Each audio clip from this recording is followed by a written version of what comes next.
Junho 15, 1 Reis 14, verso 1 a 15, verso 24. Por esse tempo, Abias, filho de Jeroboão, ficou doente. Jeroboão disse à sua esposa: ponha um disfarce para que ninguém reconheça que você é minha esposa e vá a Siló falar com a profeta Aías, o homem que me disse que eu seria rei sobre este povo. Leve para ele um presente de 10 pães, alguns bolos e uma vasilha de mel. Ele lhe dirá o que acontecerá com o menino. A esposa de Jeroboão foi à casa de Aías em Siló. Ele já estava velho e não podia mais enxergar. O Senhor, porém, tinha dito a Aías: a esposa de Jeroboão virá aqui, fingindo que é outra pessoa. Perguntará a respeito do filho dela, pois ele está doente. Transmita-lhe a resposta que eu darei a você. Quando Aías ouviu os passos dela junto à porta, disse: entre, esposa de Jeroboão. Por que finge ser outra pessoa? Tenho más notícias para você. Leve a seu marido Jeroboão essa mensagem. Assim diz o Senhor, o Deus de Israel: eu o exaltei dentre o povo e o fiz líder de Israel, meu povo. Arranquei o reino da família de Davi e o entreguei a você. Mas você não tem sido como meu servo Davi, que obedeceu aos meus mandamentos e me seguiu de todo o coração, e sempre fez o que me agrada. Você pecou mais que todos os que vieram antes, fez para si outros deuses e me enfureceu com seus bezerros de ouro. Sim, você me deu as costas. Por isso, trarei desgraça sobre sua família e destruirei todos os seus descendentes do sexo masculino em Israel, tanto escravos como livres. Queimarei sua dinastia como se queima lixo até que tenha desaparecido. Os membros da família de Jeroboão que morrerem na cidade serão comidos pelos cães, e os que morrerem no campo serão comidos pelos abutres. Eu, o Senhor, falei. Então Aías disse à esposa de Jeroboão: volte para casa. Quando você puser os pés na cidade, o menino morrerá. Todo Israel lamentará a morte dele e o sepultará. Ele será o único membro de sua família que terá um sepultamento digno, pois esse menino é o único de toda a família de Jeroboão do qual o Senhor, o Deus de Israel, se agradou. Além disso, o Senhor levantará um rei sobre Israel que destruirá a família de Jeroboão. Isso acontecerá hoje, agora mesmo. O Senhor sacudirá Israel como a corrente de água agita as canas de junco. Arrancará os israelitas desta boa terra que deu a seus antepassados e os dispersará além do rio Eufrates, pois enfureceram o Senhor com os postes que levantaram para adorar a deusa Azerá. Ele abandonará Israel porque Jeroboão pecou e fez Israel pecar com ele. Então a esposa de Jeroboão voltou a Tirza, e o menino morreu no instante em que ela entrou em casa. E todo Israel sepultou e lamentou por ele, conforme o Senhor havia anunciado por meio do profeta Aías. Os demais acontecimentos do reinado de Jeroboão, as guerras e o modo como governou, estão registrados no livro da história dos reis de Israel. Jeroboão reinou em Israel por 22 anos.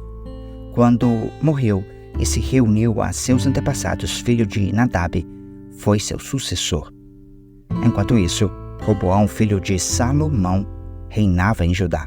Tinha 41 anos quando começou a reinar, e reinou por 17 anos em Jerusalém, a cidade que o Senhor havia escolhido dentre todas as tribos de Israel como lugar para o seu nome. A mãe de Roboão era uma mulher amonita, chamada Naamá.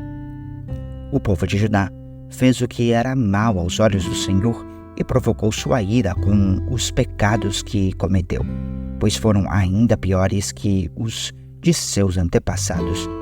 Construíram santuários idólatras e levantaram colunas sagradas e postes de Azerá em todos os montes e debaixo de toda árvore verdejante. Havia até mesmo prostitutos culturais por toda a terra. O povo imitava as práticas detestáveis das nações que o Senhor havia expulsado de diante dos israelitas. No 5º ano do reinado de Roboão, Sisaque, rei do Egito, subiu e atacou Jerusalém. Saqueou os tesouros do templo do Senhor e do palácio real. Roubou tudo, incluindo os escudos de ouro que Salomão havia feito.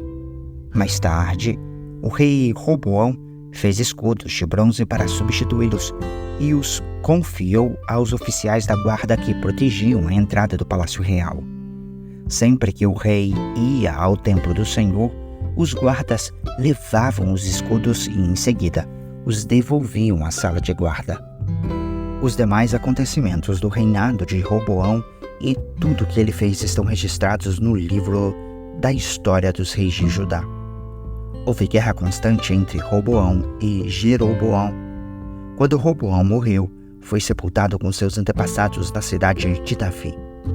Sua mãe era uma mulher amonita chamada Naamá. Seu filho Abias foi seu sucessor. No 18º ano do reinado de Jeroboão, filho de Nebate, Abias começou a reinar em Judá. Reinou por 3 anos em Jerusalém. Sua mãe se chamava Maaca e era neta de Absalão. Cometeu os mesmos pecados que seu pai e não foi inteiramente fiel ao Senhor, seu Deus, como seu antepassado Davi. Mas por causa de Davi, o Senhor seu Deus prometeu que seus descendentes continuassem a brilhar como uma lâmpada em Jerusalém e deu a Abias um filho para reinar depois dele. Pois Davi tinha feito o que era certo aos olhos do Senhor e obedecido a seus mandamentos durante toda a vida, exceto no caso de Urias, o Hitita. Durante todo o reinado de Abias, houve guerra entre Abias e Jeroboão. Os demais acontecimentos do reinado de Abias e tudo o que ele fez estão registrados no livro da história dos reis de Judá. Houve guerra constante entre Abias e Jeroboão. Quando Abias morreu e se reuniu a seus antepassados, foi sepultado na cidade de Davi. Seu filho Asa foi seu sucessor. No 20º ano do reinado de Jeroboão em Israel, Asa começou a reinar em Judá. Reinou em Jerusalém por 41 anos. Sua avó se chamava Maaca e era neta de Absalão. Asa fez o que era certo aos olhos do Senhor, como seu antepassado Davi. Expulsou da terra prostitutos culturais e removeu todos os líderes que seus antepassados haviam feito. Chegou a depor sua avó Maaca da posição da rainha-mãe, pois ela havia feito um poste obsceno para a deusa Azerá. Derrubou esse poste obsceno e o queimou no vale de Cedron. Embora os santuários idólatras não tivessem sido removidos, o coração de Asa permaneceu inteiramente fiel ao Senhor durante toda a sua vida. Ele trouxe para o templo do Senhor a prata, o ouro e os diversos utensílios que ele e seu pai haviam consagrado. Houve guerra constante entre Asa e Baasa, rei de Israel. Baasa, rei de Israel, invadiu Judá e fortificou Ramá, a fim de impedir que qualquer um entrasse ou saísse do território de Asa, rei de Judá. Em resposta a Asa, juntou toda a prata e todo o ouro que restavam na tesouraria do templo do Senhor e no palácio real. Enviou alguns de seus oficiais a Ben-Hadad, rei da Síria, que governava em Damasco, filho de Tabrimon e neto de Ezion, com a prata e o ouro e a seguinte mensagem: façamos um acordo, você e eu. como aquele que houve entre seu pai e o meu. Envie um presente de prata e ouro. Rompa seu acordo com Baasa, rei de Israel, para que ele me deixe em paz. Ben-Hadad aceitou a proposta do rei Asa e enviou os comandantes de seu exército para atacarem as cidades de Israel. Eles conquistaram Ijon, Dan, Abel-Bet-Maaca e todo o Quinerete, bem como a terra de Naphtali. Quando Baasa, rei de Israel, soube do que havia acontecido, abandonou seu projeto de fortificar Ramá e permaneceu em Tisa. Então, o rei Asa decretou que todos os homens de Judá, sem exceção, ajudassem a levar embora as pedras e a madeira usadas por Baasa para fortificar Ramá. Asa empregou esses materiais para fortificar a cidade de Geba, em Benjamim, e a cidade de Mispá. Os demais acontecimentos do reinado de Asa, a extensão de seu poder, tudo que ele fez e o nome das cidades que ele construiu, estão registrados no livro da história dos reis de Judá. Em sua velhice, sofreu de uma doença nos pés. Quando Asa morreu, foi sepultado com seus antepassados na cidade de Davi.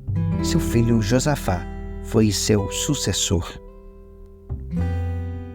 Atos 10, versos 1 a 23. Morava em Cesaria um oficial do exército romano chamado Cornélio, capitão do regimento italiano. Era um homem devoto e temente a Deus, como era também toda a sua família. Dava aos pobres esmolas generosas e sempre orava ao Senhor. Certa tarde, por volta das 3 horas, teve uma visão no qual viu um anjo de Deus vir em sua direção e dizer: Cornélio. Temeroso, Cornélio olhou fixamente para o anjo e perguntou: Quem é, Senhor? E o anjo respondeu: Suas orações e esmolas subiram até Deus, e ele as guardou na memória. Agora, envie alguns homens a Jope e mande buscar Simão, também chamado Pedro. Ele está hospedado com Simão, um homem que trabalha com couro e mora à beira do mar. Assim que o anjo foi embora, Cornélio chamou 2 servos de sua casa e um soldado devoto de seu grupo de auxiliares. Ele lhes contou o que havia acontecido e os enviou a Jope. No dia seguinte, quando os mensageiros de Cornélio se aproximavam da cidade, Pedro subiu ao terraço para orar. Era cerca de 12:00 e ele estava com fome.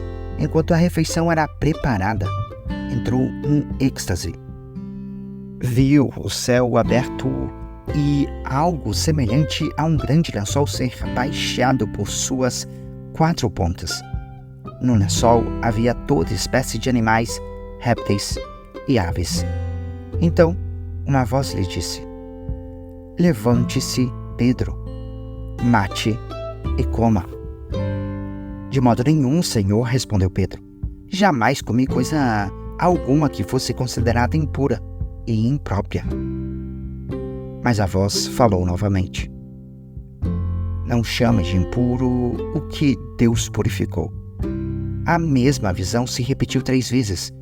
Então, subitamente, o lençol foi recolhido ao céu. Pedro ficou perplexo, pensando em qual seria o significado da visão. Nesse momento, os homens que Cornélio tinha enviado encontraram a casa de Simão. Eles se aproximaram do portão e perguntaram se estava hospedado ali Simão, também chamado Pedro. Enquanto Pedro ainda refletia sobre a visão, o Espírito lhe disse: 3 homens vieram procurá-lo.